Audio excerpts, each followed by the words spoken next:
Welcome to WSSB Girl TV. We are strong, smart, and bold. Today we spotlight a mosaic of amazing women, including local health and wellness experts, the founder of Girls on the Run International, and former First Lady Laura Bush. We hope they inspire you to be amazing. Enjoy today's episode.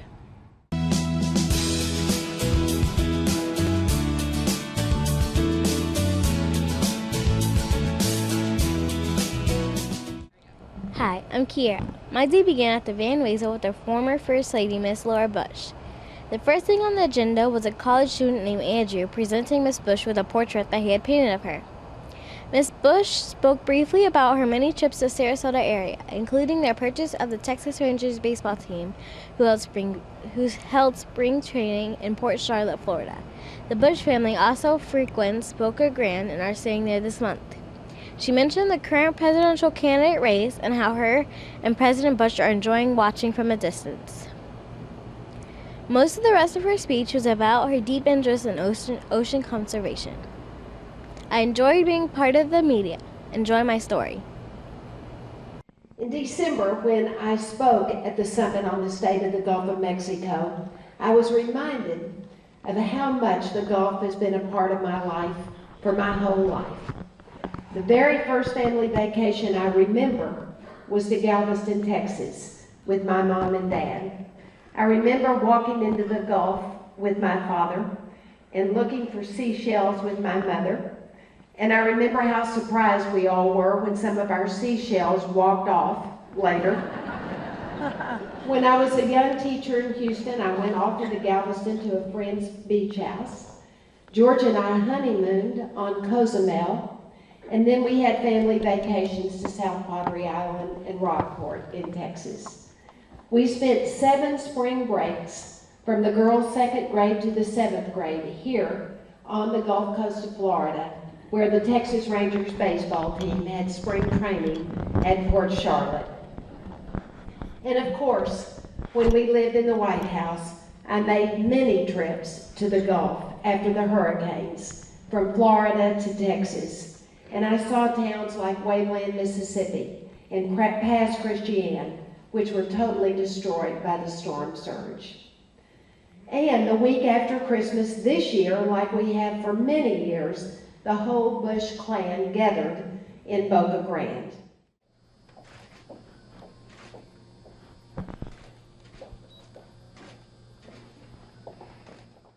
Iowa's a farm state. It's solid Midwest values, really kind people. They're nice to everyone, whether they're going to vote for you or not.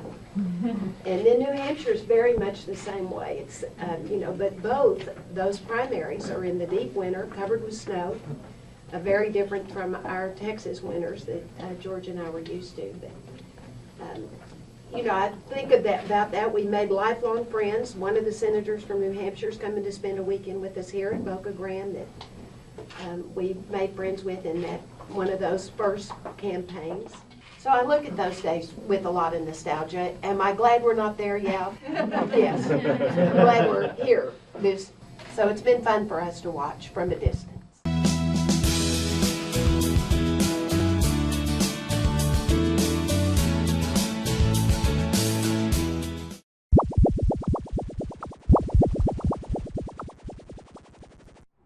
Hi, I'm Helena. And I'm Peyton. Today, don't forget to put on your goggles because we are traveling underwater with an angelfish. Did you know that angelfish are very territorial? They even eat each other. I wonder if angelfish have teeth. Actually, they do. When they are babies, they have 20 teeth, but when they are adults, they have 32, depending on species. Did you know that an angelfish is originally from the Amazon River in South America? No, I didn't, but did you know that there are more than 10 species of angelfish? Yes, because you just told me. Did you know that the angelfish take around 2 months to 3 years to get to adult size, depending on species? Oh, look at the time. We're running out of air. Time for us to go. That's all for today's segment. For Girl TV, I'm Helena. And I'm Peyton. Bye. Hi, my name is Letty, and today I am here with Natalie Ansted, and she will tell us about her job. Where did you get the idea of the title of your magazine and why?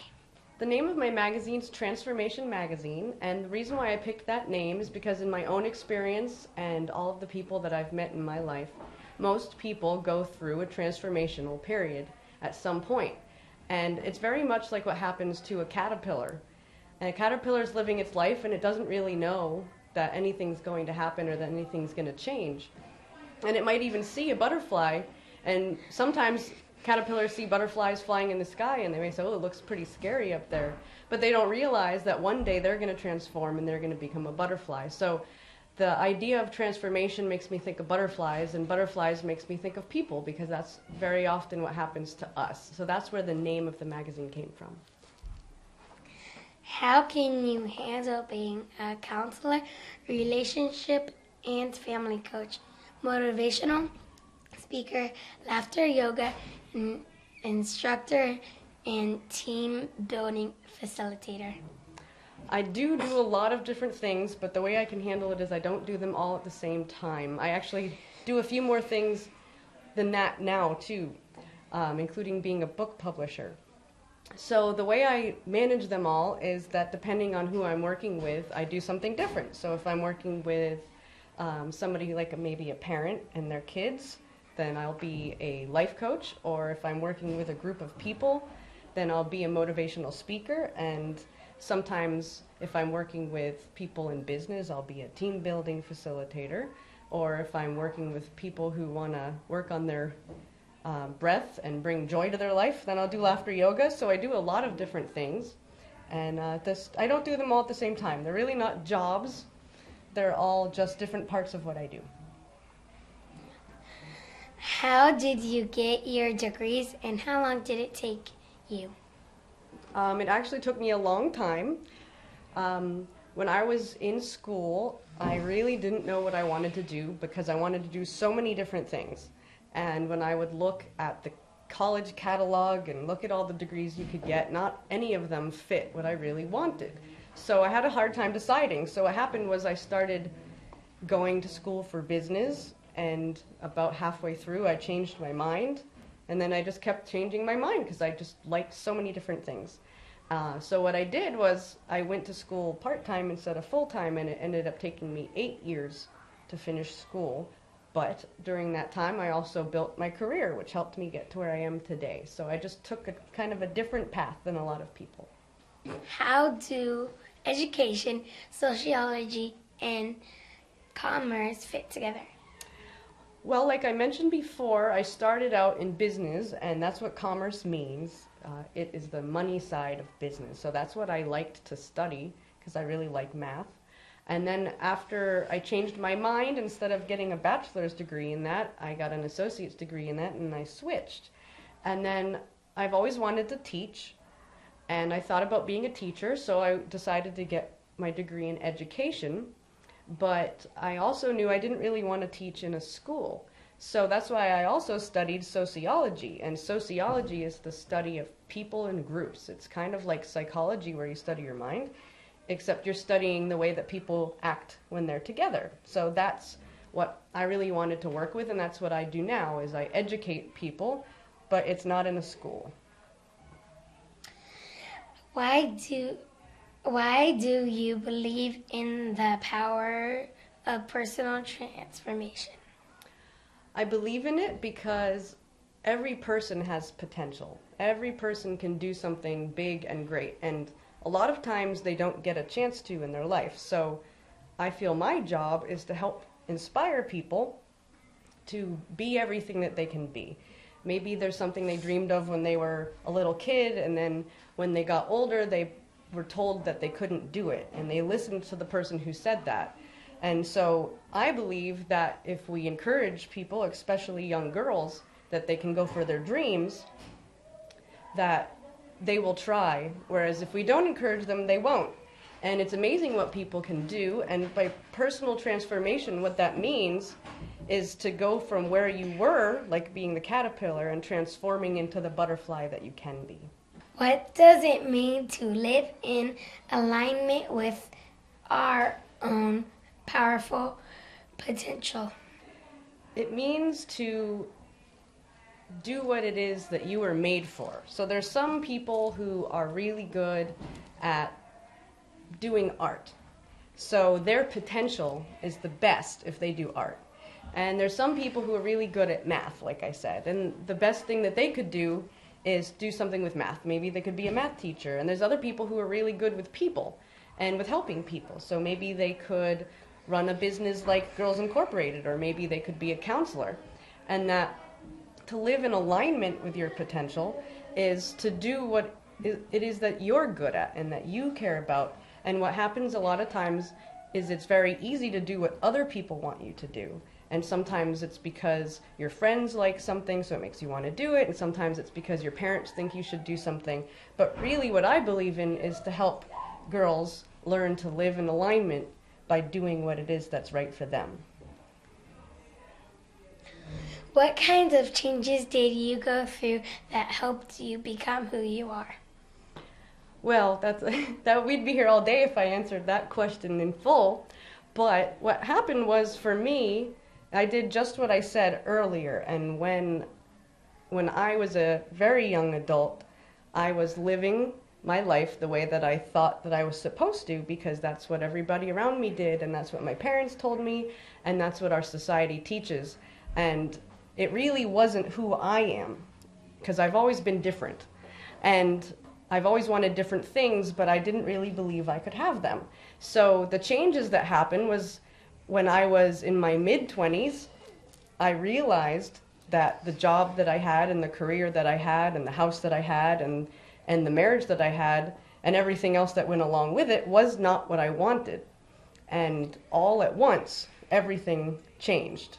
And nothing that I have today is the same as what I had 5 years ago. So that would be what I would call a transformation. It's not little change, it's big change. And everybody is changing all the time. If you're alive, you're changing because your body's growing and your hair is coming out and you're growing new hair, and everything in your body is changing. Everything around you is changing all the time. And that's normal, it's part of life. But when you transform, it's when you let things change in a really, really big way in your life. And that's what happened to me. And it was such an amazing experience that I help encourage other people to be brave and do it. And the reason why I say you have to be brave is because sometimes it's scary to change, but that it's always good. Change is always, always for the good. How can people contact you and learn more? If anybody wants to see what Transformation Magazine is about, the website is suncoasttransformation.com. And we have most of the articles that are in the magazine are available on our website. It also lists upcoming events because I am a speaker, so I have several events that are coming up that you can participate in. And if you are at a point in your life where you want to transform, or if you are a student and you're interested in finding out what options you have, maybe if you want to help other people transform, then you can find my email address and my phone number on the website and give me a call or email me, and I'll answer any questions you have. This has been Letty. Bye.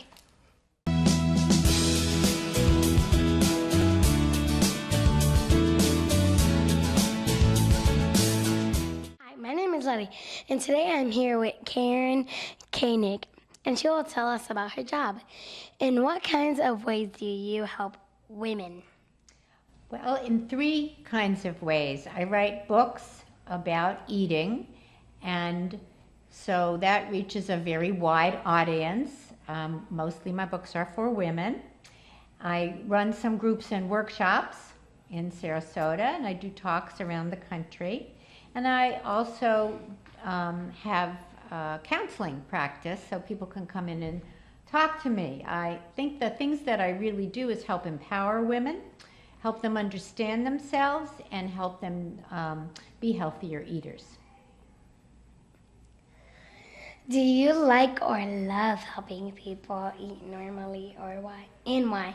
I love it. I think I'm the luckiest person in the world to do what I do. I get to write, which I love, and I get to do therapy and help people. I also do telephone therapy, so I meet people from all over the world and all over the country, and I love what I do.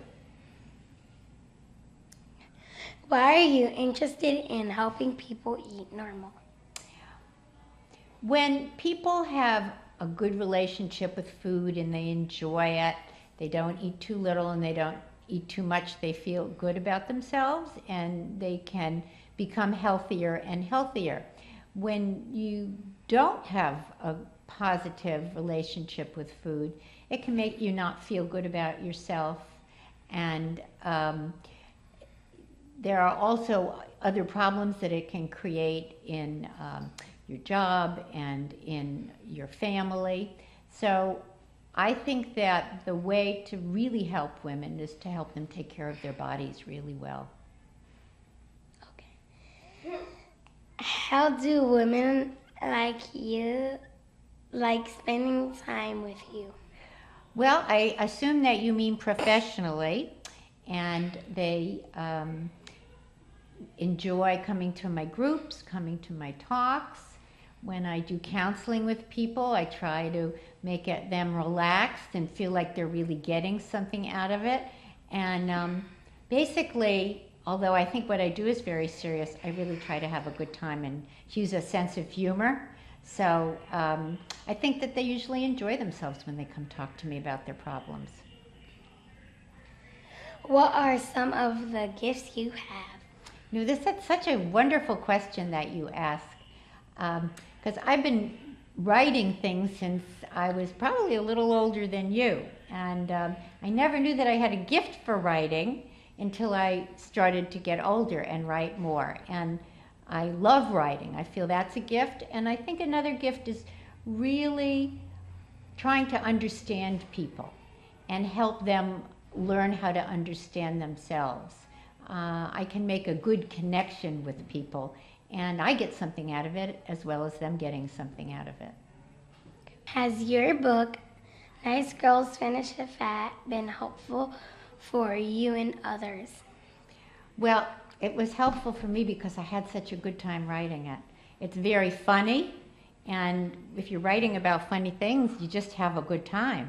So I had a great time writing it, and it has been helpful for women. They often tell me, gee, when you wrote this book, it sounds like you were describing me that you were just talking to me. So if they follow the advice that I give in the book, they can learn how to still be nice, but add some other qualities and have a better relationship with food. Why did you choose this title? Well, I have to tell you a little story because some people don't like the title, and I'm going to tell you why, and then I'll tell you why I chose it. There's nothing wrong with being fat. What you want to be is healthy. So it's okay to be fat as long as you're healthy and fit. It's not the weight. So some people didn't like the fact that I was putting down fat, but I don't think of it that way. I like the title because people generally take a second glance when they look at it, and it really hits home for some people. They'll say, oh, that's me. That's why I put on some weight, because I'm really too nice and I have to learn how to be a little less nice in some circumstance. I actually like this title. You do? Well, I'm glad you do. I like it too. Could you tell our audience how they can get a hold of you to learn more? Sure. I have two websites. One is www.eatingnormal.com, and of course, the other one is www.nicegirlsfinishfat.com. I am also a practicing social worker in Sarasota, so if you have my name, you can look in the phone book or you can call information and get a hold of me, because this is where I spend all my time. This has been Leticia. Bye. Bye-bye.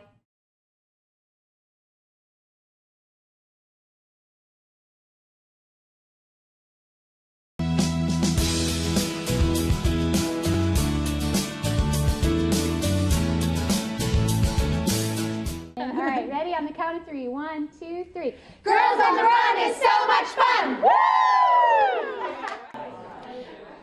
Hi, my name is Ronnie. I'm 10 years old, and I like Girls on the Run because I get to spend a lot of time with my friends and learn about cool stuff. My name is Reagan Milty. I am 10 years old. I live in Sarasota, Florida. One thing I love about Girls on the Run is you get to interact and run with other girls that are in your school. Also, I think girls should join Girls on the Run because it's great for your body and it's very fun. I look around the room and I think about all the girls that are involved and all the exciting things y'all are going to do in your lives. Whatever gifts or talents you have, the world needs you. So I'm just going to say a couple quick things. One, just to give you sort of the flavor of Girls on the Run, because I know some of you may not know it as well as some of the other folks in the room. There was this little girl that was faster than the others. Her name I later learned was Nicole. She had on these big, thick glasses, and she's running, and the other girls have formed this sort of like goose formation behind her, you know, more aerodynamic like that. And she gets about as far as I am from, about 8 feet away. And she puts her hands behind her and stops dead in her tracks.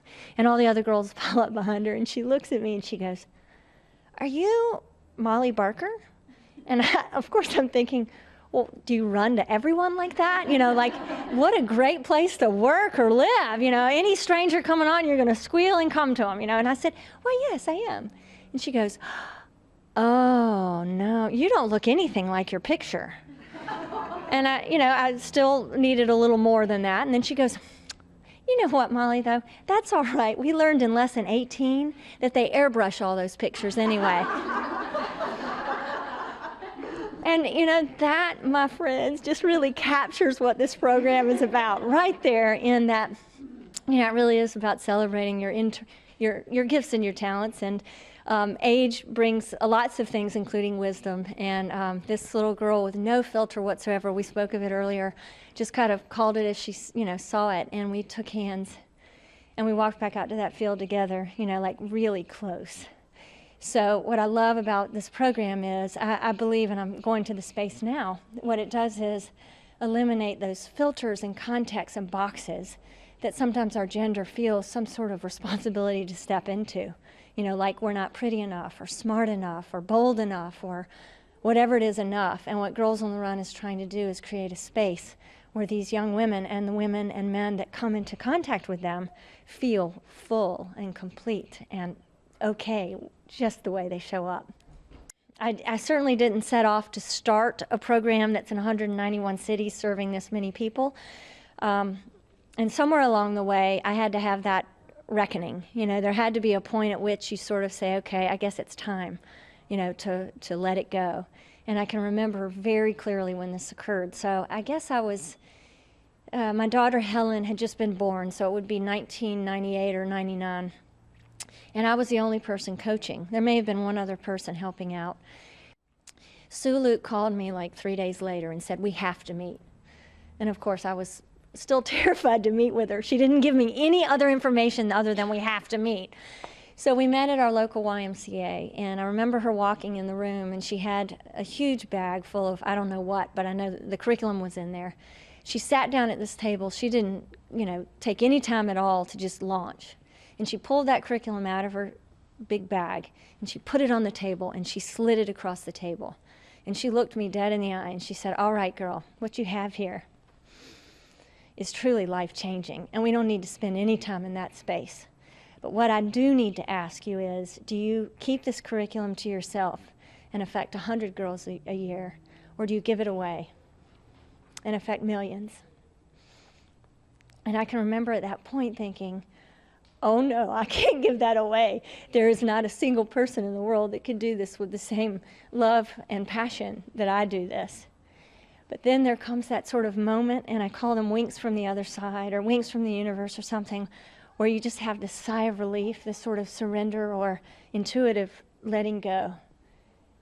And I just felt it then. It was like this huge breath that said, you know, if you let it go, they'll come. And I'll be darned if Runner's World didn't call 2 weeks later to do the first piece on Girls on the Run, and that is when our national growth began. So I just invite you to take whatever it is that brought you here and now go share it in some way with the girls that you may work with, or your daughter, or your daughter's friends. Hi, my name is Genesis. I am with Kimberly Braun. She is a minister, a meditation coach, workshop facilitator, and creator of Celebrate Wellness Fest. Why did you create Celebrate Wellness Fest? Is it a lot of work? It is a ton of work. Have you ever put together a party? Not really. No, you don't know how to put together. Maybe have you helped somebody put together a party? Yes. Okay, so you know it takes a lot of people to put together a good party. Well, a festival is a party like that times 1,000. So it's a lot of work. And I started it because I work in health and wellness here in Sarasota. And when I moved here in 2005, I met a lot of amazing people working in health and wellness. And I was so inspired that I wanted everybody to know about them. And I thought, what better way would there be than to create a really big party where everybody in Sarasota and even beyond Sarasota can come and try out what these people do, or talk to them, or meet them, or hear a talk. So I put it together so that I could grow awareness in the community. How can people learn more about the festival and about your work? I have 2 separate websites devoted to that. The festival is going to be in March on the 10th and the 11th. That's a Saturday and a Sunday. And the website is www.celebratewellnessfest.com. And to learn about my work, you can just use my name. It's www.kimberlybraun.com. You can also call my phone number. My phone number is 284-3036. And if you call that number, you can find out about both of those things all in one shot. For Girl TV, this is Genesis. Bye. Goodbye.